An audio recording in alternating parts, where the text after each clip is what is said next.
Salam alaikum, salam ala qulubkum. Glad to have you all here.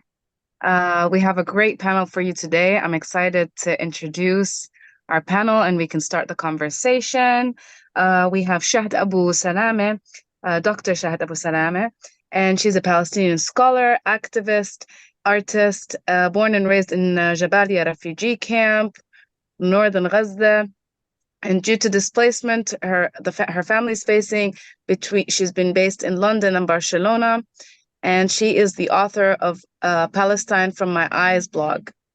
And we are also joined by Huwaida Arraf, Palestinian American civil human rights attorney and social justice activist. She's been involved in numerous legal and political grassroots initiatives for Palestinian rights for the last 2 decades. We're also joined by Baha Hilo, who is right now in Bethlehem. He's native Palestinian, graduate of Birzeit University with degree of psychology. He's worked in human rights and advocacy groups, including United Nations and Badil Center. And finally, we're also joined by Jonathan. Jonathan Brenneman is a Palestinian American Mennonite. He was a frontline activist of Christian peacemaker teams for 2 years. He has worked in Cape Town, South Africa, fighting for more just land policies as well as Palestine. Thank you all for being here with us. Thank you so much. Thank you for having us. And we're going to start by giving you the floor so that we can get introduced to each of you on a closer level and to know what activism you're doing right now. Huwaida, do you want to start? Oh, okay. Yes. Hello, everyone. Thank you for being here. I'm really honored to be amongst such incredible activists on this panel and amongst you. I am a human civil rights lawyer, and what Palestine is actually what drove me to study the law because of what I was born and raised in the United States, but when I moved to Palestine in the early 2000s, the horror of what I saw and the fact that there was no accountability and there was no justice for victims of egregious human rights abuses pushed me to study international human rights and humanitarian law. And then I went back to being an activist because I think those two work together. The law alone is not going to save us. It is a tool. And of course, you need, in order to have kind of accountability, you need to create that political will. So I've continued my activism. I was involved with the co-founding of the International Solidarity Movement, which is a global movement led by Palestinians on the ground, really to globalize the Intifada and to work with international civilians or having international civilians support Palestinian popular resistance on the ground. We founded that over 20 years ago, and it is still going with activists from all over in the occupied Palestinian territory right now, mainly in the West Bank. Unfortunately, we've lost access to Gaza, but we also are hoping to increase the numbers that we have there. And hopefully I'll talk about that a little bit later. I'm also right now actively involved in trying to break the siege on Gaza using global direct action. As some of you may have heard of the Gaza Freedom Flotilla, and that is an initiative that started back in 2008, actually, to challenge Israel's illegal blockade on Gaza and to challenge Israel's control over everything that goes in and out of the Gaza Strip. And that has been kind of amplified with what we see today, a full-on siege, which of course is illegal in so many ways. It's not only illegal now, it was illegal back in 2008, yet the international community of states, unfortunately, are either not doing anything about it, complicit in it, or actively enabling it. And so our initiative is to sail vessels, a cargo ship carrying tons. We have right now 5,500 tons of humanitarian aid, along with hundreds of civilians from different countries to sail right to Gaza, not asking Israel's permission. Again, Israel has no right to enforce illegal blockade, and we're not interested in legitimizing Israel's unlawful control in any way. So it is sailing to break the siege. That's in brief. I don't know how much time I was supposed to take, but let me stop there and go on later. Thank you. Thank you, Huwaida. And we know that they've actually been stopping the vessels from leaving and trying to stop that, so we can hear more about that in the conversation. Jonathan, would you like to introduce yourself? Thank you. Yeah, coming here as a Palestinian American, and particularly as a Palestinian Christian, I have spent my life looking at ways to support the Palestinian movement. I've spent time with community peacemaker teams in Palestine, which is a forerunner and partner of the International Solidarity Movement in Hebron, Al Khalil. And when the Israeli border police decided that I would no longer be permitted to enter, I've dedicated my life to doing Palestine advocacy and activism here in the United States, and recognizing particularly that religious activism is a place where I think there's a lot of room to grow, and that I have been dedicating my time and energy towards in the past, and particularly right now with an effort called Christians for a Free Palestine, recognizing that Christian denominations were some of the leaders in the divestment movement, getting divestment resolutions passed within their denominations, but have not done as much activism and have not been as loud a voice as they could be. So using that effort, particularly to challenge Christian Zionism, which the largest pro-Israel bloc in the US is actually Christians, not Jews, and this is something most people don't know about. It's a far-right ideology that is unfortunately incredibly popular in the US. And so we are bringing together an interfaith coalition to challenge the largest pro-Israel organization in the country, called Christians United for Israel, and to protest them. That'll be happening this summer in July, and you can learn more about it on our website. Thank you so much, Jonathan. And you can tell us also more about how it is in the pushback as well. Dr. Shahd, can you introduce yourself and tell us about your experience also, because I wanted to share that about being suspended from university. Thank you for having me again, and I'm really glad that this film is out, and I hope that it would generate more understanding and active solidarity with the Palestinians.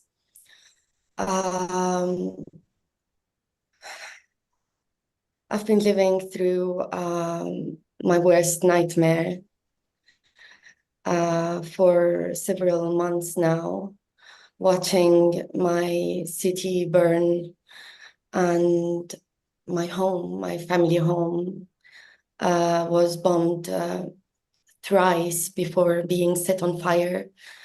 And I've lost dozens of loved ones, cousins, nephews, nieces, neighbors, friends.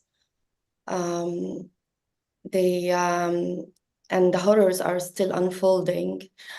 And it's just unbelievable that it continues, that the genocide continues to wage, with immunity continuing to threaten our loved ones and displace them and starve them, and strip them of their dignity in full view of the whole world. I've lived myself through a life of oppression under Israel's settler colonial occupation and siege. And I was born in the midst of the first intifada, the intifada of stones that was hailed by history as a mass civilian protest that was brutally repressed by the Israeli occupation.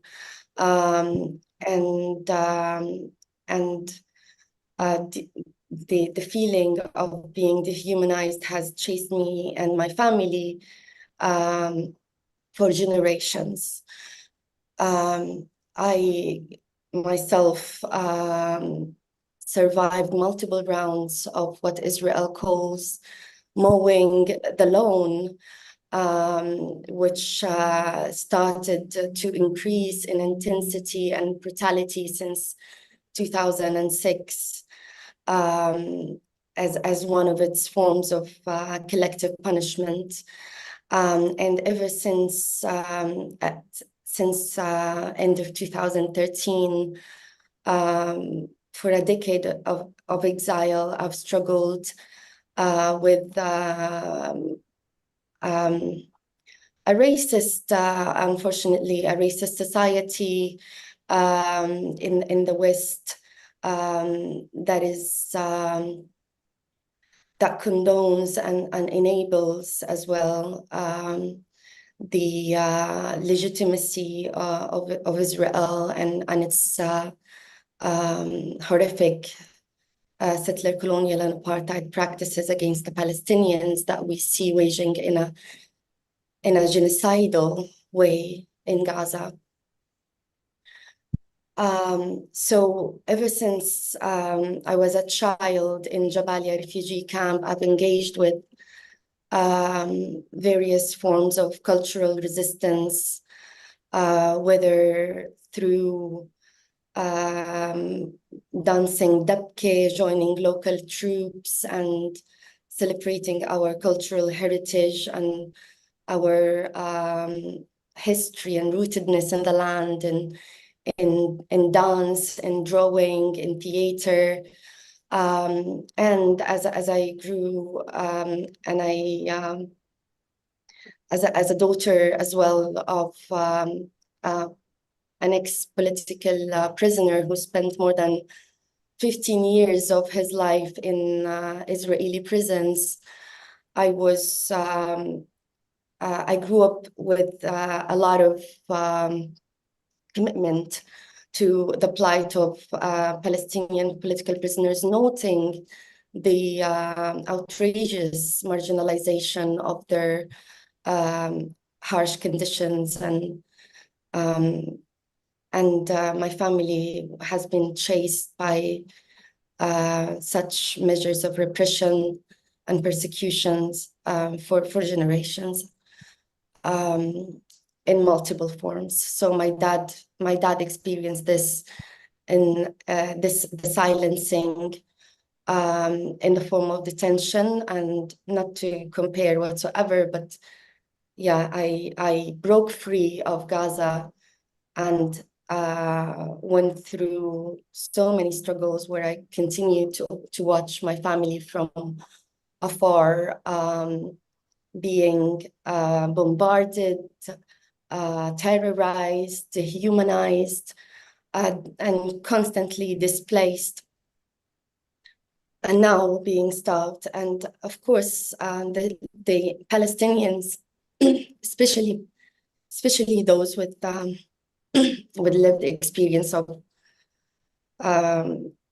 such of how the violence can be so intimately intertwined with every facet of your life, understand the urgency of fighting against the systematic dehumanization and the chain of complicity, of Western complicity. Yeah, we have to continue doing whatever we can and seek all arenas of justice in order to hold perpetrators of these long-standing injustices to account, and see Palestine free. Thank you so much, Shahd, and sending you lots of love and light for being able to come and speak to us at this time, because it's also very hard to be away from your family when this is happening, and to also give us the space and time to come and talk to us and give us your energy. Thank you. Thank you for having me again. Thank you for listening. Thank you. Baha, we'll go to Bethlehem. How are you, Baha? Can you introduce us to your work and also how it feels to be, what's the situation there right now in Bethlehem?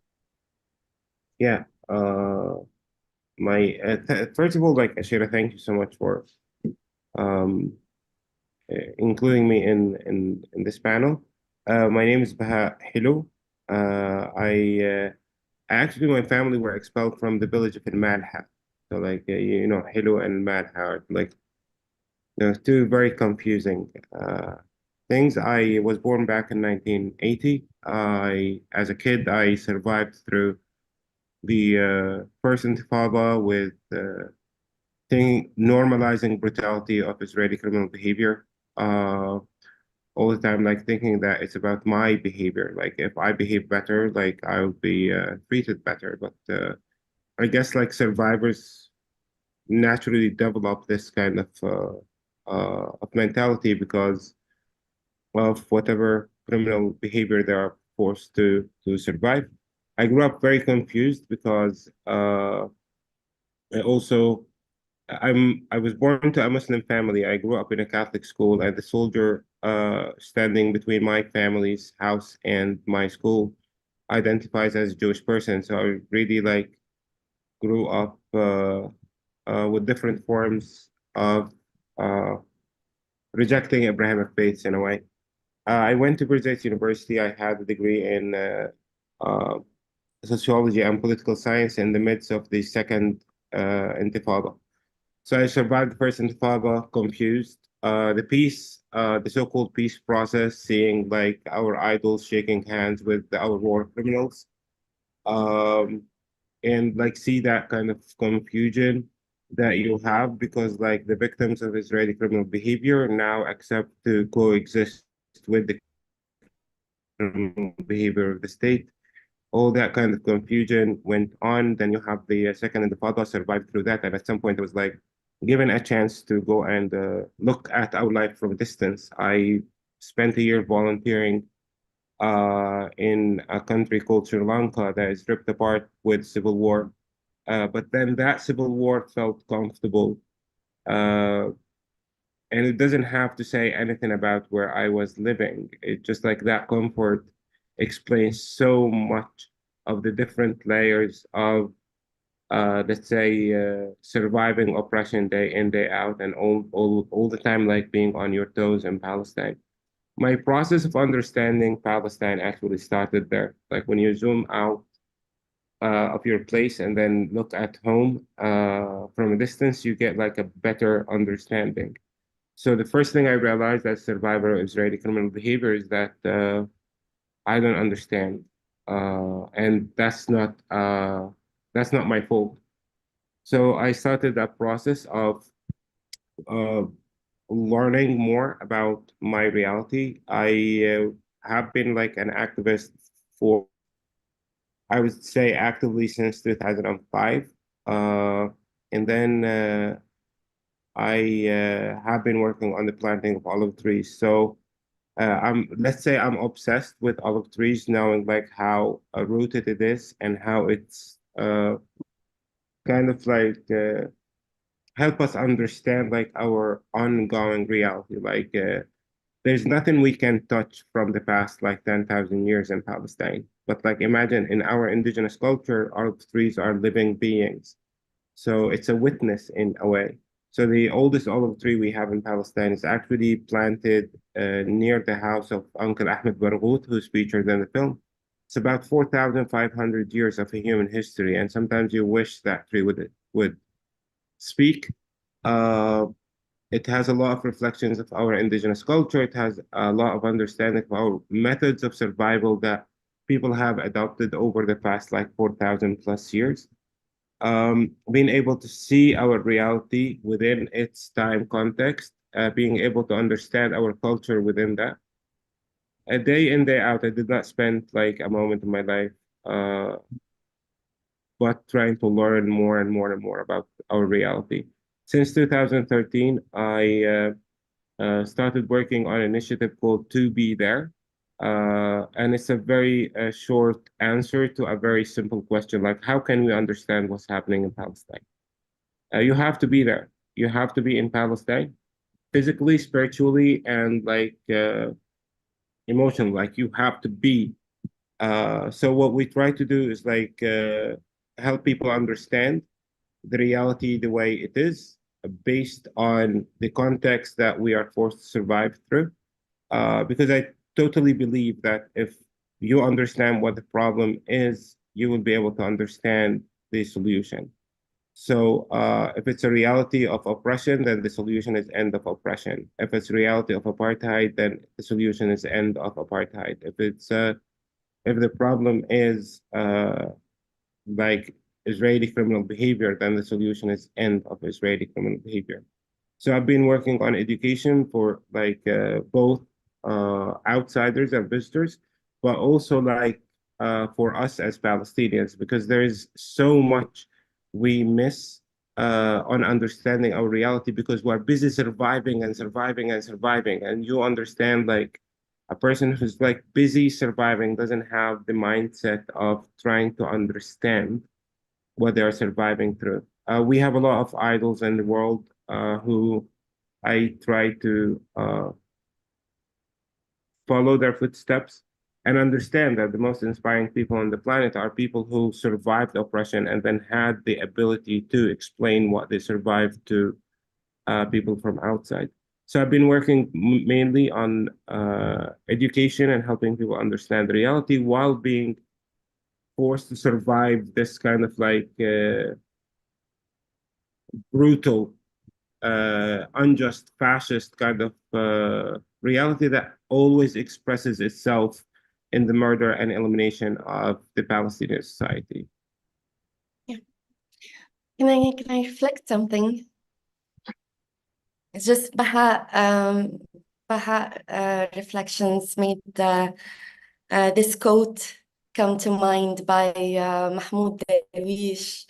لو يعرف الزيتون ما حل بصاحبه لصار الزيت دمعة.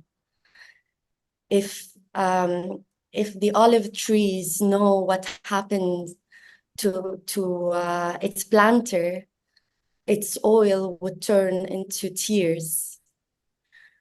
And I did watch our olive trees during the past 8 months being all uprooted, because Israel not only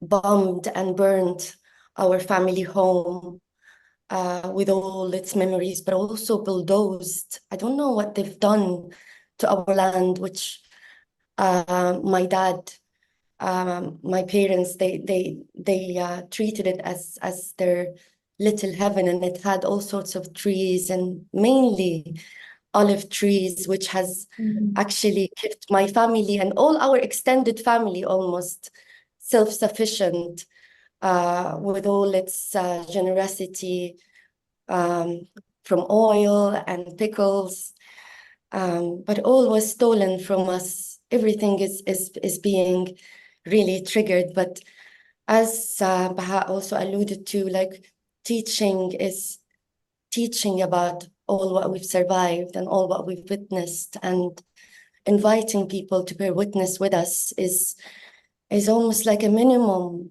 thing we can do in order to like remind of what we're going, and also recognize our pain and this silenced crimes, these silenced crimes that repeatedly keep on being committed against us. Thank you, Shahd. That was beautiful. Thank you, Baha. Yeah, when you speak about the olive trees, I also feel like right now, speaking in an RV in the US, a little bit uprooted from my home, so that we can get our voices heard, because that's part of the problem, is that when we're talking in this panel about activism, that it has become impossible to act. We're not activists in Palestine. We are just, I think we're just living, and survivor means in Palestine being active, because your survival is constantly under threat. So you're actively trying to survive, and it's not activism. And it feels like at this situation right now, there isn't even that chance to fight for your survival. You can't even speak out and say that I have the right to exist here and I have the right to fight you while you are ethnically cleansing me and wiping me and my families. And I've always felt that that right now, like before, I used to feel that we had the responsibility and we can do things, and I still believe that. But at the same time, I feel that there is also this international movement that can support. And when I was in protests, we had the ISM, Huwaida, which is an organization that you co-founded, and it was important for us to be protected by internationals because they would go get arrested for a few hours and they would be released. Also, the Israeli activists, and if we were to be arrested, it would we can stay in there for months, if not years. Can you tell me more about the situation now in terms of getting the flotilla into Gaza and how people can, on the outside, how can they amplify our voices? How can they help right now stop this genocide? Yeah, thank you, Ashira. Wow, there's a lot there. If I can reflect a little bit on what you said in terms of having to be uprooted from your land, being in an RV in the United States in order to be activists, in order to get the word out because we're so restricted in occupied Palestine. You know, this was something I was talking about years ago in terms of when people always talk about what kind of popular resistance or nonviolent resistance happened, in that Palestinians also recognize that the goal of Israel and this Zionist colonization project is to replace the people, right? To get rid of them. And therefore, as you said, existing is an act of resistance. And so maybe we can't go out and demonstrate because that's not going to move the needle. We have for decades, right? So recognizing that this demonstration, if I have to sacrifice maybe finding a way to find food or to put bread on the table for my kids so I can stay here on my land, no, that is more important and more of an act of resistance because the ultimate goal is to get rid of Palestinians. So certainly I just want to reinforce that that in itself is resistance. And as much as yeah, I mean, staying when Israel uses all the tools in its toolbox and beyond to make it so difficult to continue existing on your land, not just confiscating your land, but making it so you have no sense of security, no sense of safety. You can't, as a parent, right, provide any kind of reinsurance to your child, what they will be able to eat that day. Can they get to school that day? Will they be terrorized, arrested, woken up in the middle of the night with soldiers pointing guns to their head? Like, you have none of that. And on top of stealing your source of livelihoods, demolish homes, as we saw in the video, in the beautifully made film. So all of that, continuing to insist on our attachment and staying on the land and doing whatever we need to do that is a big act of resistance. But in terms of organizing, for example, maybe direct action or other kinds of massive actions, I think that there is sometimes a time for that, and certainly calling on the internationals from all over the world to come and support that. That was part of it. Right now, the international solidarity movement activists on the ground in the West Bank are not even able to join Palestinians in, like you said, these demonstrations that we used to do because of just how violent and suffocating the situation is right now. You have villages being depopulated, ethnically cleansed in the West Bank, like not even looking at what they're doing to Gaza, but since October 8th, we've had, I think, somewhere like 15 Palestinian villages that have been ethnically cleansed with tactics such as soldiers or settlers coming in, dropping notes saying you have 24 hours to leave or we will kill you. And Palestinians know that settlers will come and kill them and not be held accountable at all. So with the international activists that are there, we're trying to provide what we call a protective presence, and just sometimes having international eyes in an area will act as a deterrent for the violent settlers and even sometimes for the soldiers. Unfortunately, because we don't have a lot of people there, the protective presence that we can provide is limited, and it's limited to some of the most hard-hit areas. But if we can get more people there, then we can spread out to other areas that are also equally threatened. And that's why there's this initiative. ISM is working with a lot of the Palestinian organizers, certainly on the ground, and there is this call. It's called Feza, which in Arabic it tends to imply like answering a call from someone in need, and it is a Palestinian call to increase, like a massive increase in an international protection force or international presence on the ground in the West Bank. And that will, the initiative will launch on July 9th with a conference in Palestine, and then all of the internationals there will spread out to the different areas. And while it will launch on July 9th in Palestine, the idea and the hope is that they can keep a consistent presence of a decent number of internationals there so that there can be international eyes on all of these areas that are consistently and constantly threatened by Israeli soldiers and settlers.